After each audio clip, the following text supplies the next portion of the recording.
Hello students, प्राचीन भारतीय राजनीतिक चिंतन से संबंधित इस वीडियो में आप सभी का स्वागत।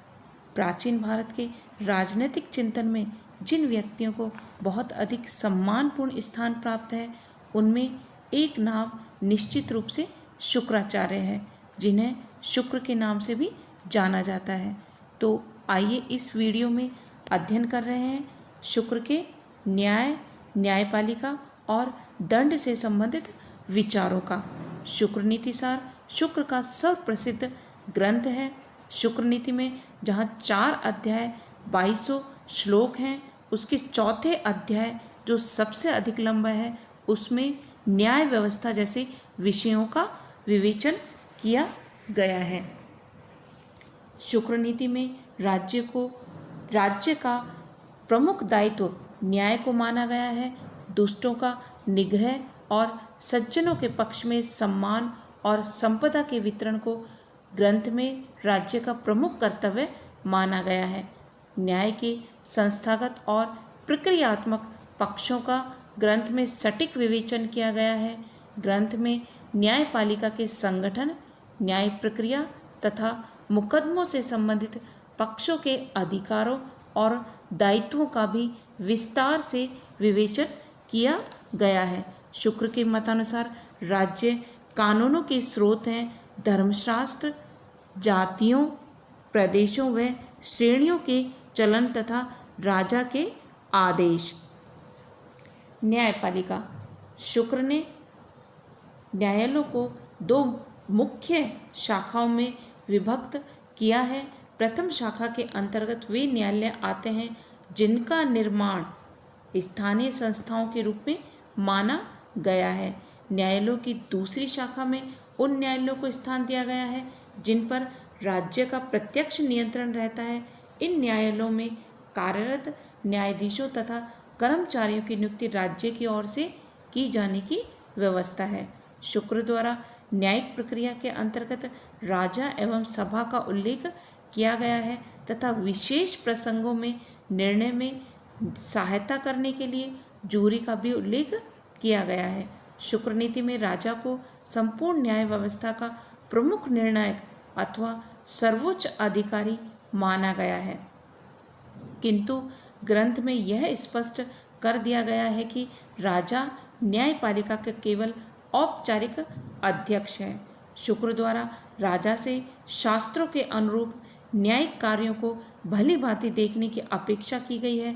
ग्रंथ में न्यायिक निर्णयों को सभासदों के परामर्श एवं शास्त्रों के प्रावधान के अनुसार संपन्न करने का परामर्श दिया गया है।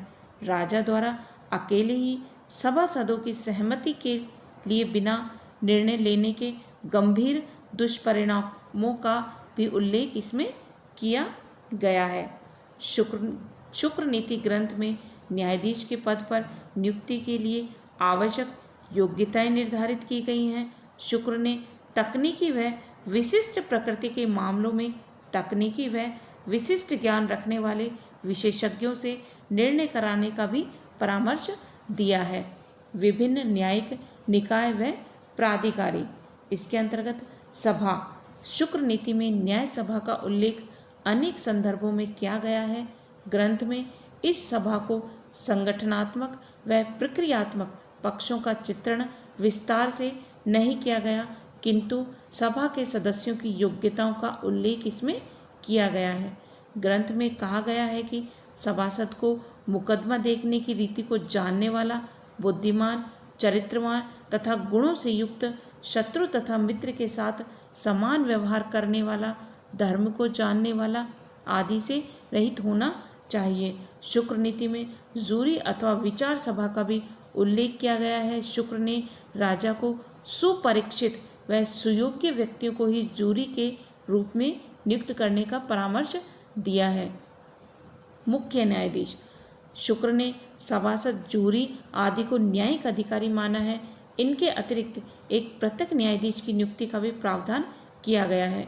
न्यायिक अधिकारियों की एक पूरी श्रृंखला के अलावा एक भिन्न न्यायाधीश की नियुक्ति का प्रावधान किया गया है।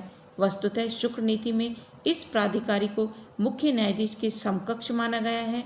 राजा के बाद यही सर्वोच्च न्यायिक पदाधिकारी माना गया है। मुख्य न्यायाधीश की योग्यताएं निर्धारित करते हुए शुक्र ने कहा है, इस पद पर ऐसा व्यक्ति नियुक्त किया जाना चाहिए जिसका विधि शास्त्रों का ज्ञान अत्यंत व्यापक और विशेष हो तथा जिसकी निष्पक्षता व निष्ठा संदेह से परे हो। न्यायालय का कार्मिक वर्ग व साधन। शुक्र ने न्यायालयों में नियुक्त व कार्यशील कर्मचारियों का उल्लेख किया है तथा साथ ही न्यायिक प्रक्रिया से संबद्ध साधनों का भी उल्लेख किया है। उन्होंने इस बात पर बल दिया है कि न्यायालयों को समुचित संख्या में कर्मचारी व साधन उपलब्ध करवाए जाने चाहिए। साधनों के अभाव में न्यायालय अपना कार्य सुचारू ढंग से नहीं कर सकते। अतः शुक्र का मत है कि वही न्याय सभा पवित्र होती है जिसमें मुकदमे के निर्णय के लिए आवश्यक समस्त साधन उपलब्ध हों। राजा एवं न्यायाधीशों के लिए आचार संहिता। शुक्र नीति में न्यायाधीशों द्वारा मनमाने व्यवहार का निषेध किया गया है। साथ ही साक्षियों एवं वाद के पक्षकारों के कतिपय अधिकारों को संरक्षण दिया गया है। न्यायाधीशों की आचार संहिता के कतिपय प्रमुख बिंदुओं का उल्लेख इस प्रकार है। वादी व प्रतिवादी की बातों को भली भांति सुनकर सभासदों की राय से निर्णय लेना चाहिए। न्याय सभा के सदस्यगण एवं राजा को एकांत में वादी प्रतिवादी के कार्यों को कभी नहीं देखना चाहिए, न ही उनकी बातों को सुनना चाहिए। वादी को भयमुक्त एवं आश्वस्त बनाए रखना। न्यायिक प्रक्रिया के समय राजा अथवा न्यायाधीश को वादी के प्रति सम्मान पूर्वक आचरण करना चाहिए। राजा को न्याय करने के अपने कर्तव्यों का समुचित पालन करना चाहिए तथा न्याय करने की प्रक्रिया में विभिन्न जातियों, श्रेणियों, कुलों की परंपराओं को मानते हुए निर्णय करना चाहिए एवं धर्म का भी पालन करना चाहिए। अपराध व दंड। शुक्र नीति में दंड व्यवस्था के विभिन्न पक्षों का विस्तार से प्रकाश डाला है। दंड को परिभाषित करते हुए ऐसे उपाय को दंड माना है जिससे मनुष्य का भली भांति दमन होता है। शुक्र ने दंड को ऐसा साधन माना है जिससे असत आचरण से निवृत्ति होती है।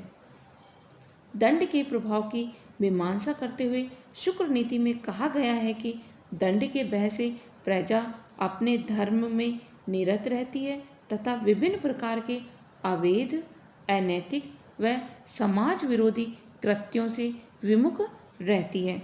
ग्रंथ में शासक को परामर्श दिया है कि वह दंड की शक्ति का उपयोग करने में असावधानी व शिथिलता न बरते। शुक्र नीति में प्रतिपादित दंड के सिद्धांतों की प्रमुख विशेषताओं को इस प्रकार सूत्रबद्ध किया है। दंड पालन में निष्पक्षता का हर परिस्थिति में पालन किया जाना चाहिए। अपराध करने पर गुरुजनों को भी दंडित किया जा सकता है। दंड की मात्रा और प्रकृति का निर्धारण अपराधों की गुरुता और प्रकृति पर निर्भर होना चाहिए। दंड का पालन न्यायिक अधिकारी को निजी इच्छा, पूर्वाग्रहों अथवा मनोवृत्तियों से प्रभावित नहीं होना चाहिए।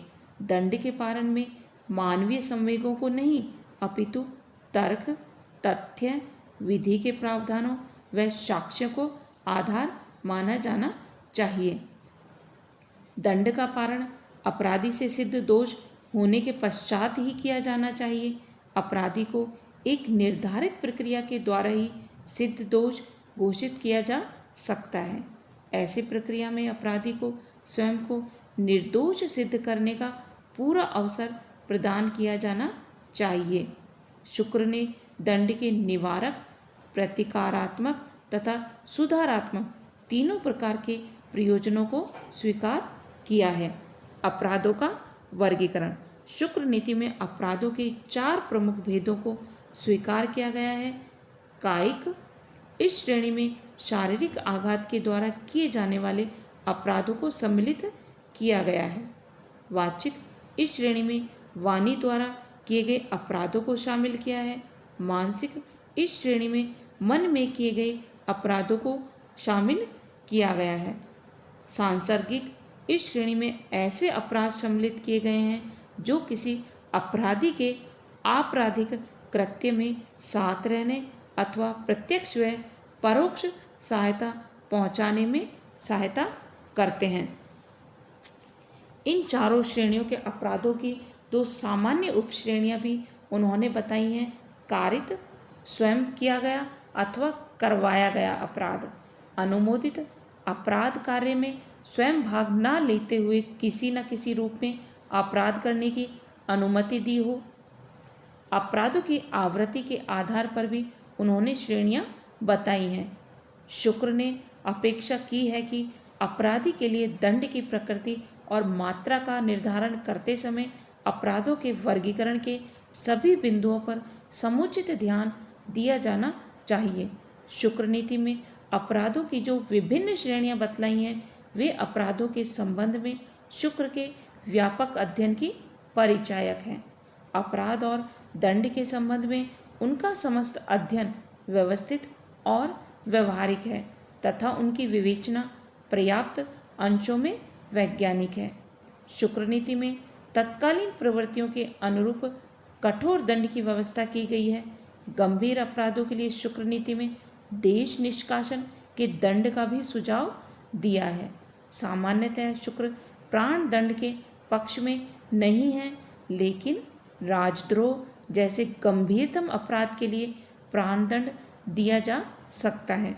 राजद्रोह जैसे गंभीरतम अपराध के लिए सामान्य न्यायिक प्रक्रिया को अपनाना देश हित के लिए घातक हो सकता है। अतः राजद्रोह जैसे गंभीरतम अपराध में संलग्न व्यक्तियों के प्रसंग में सामान्य न्यायिक प्रक्रिया की अवहेलना को अनुचित माना गया है।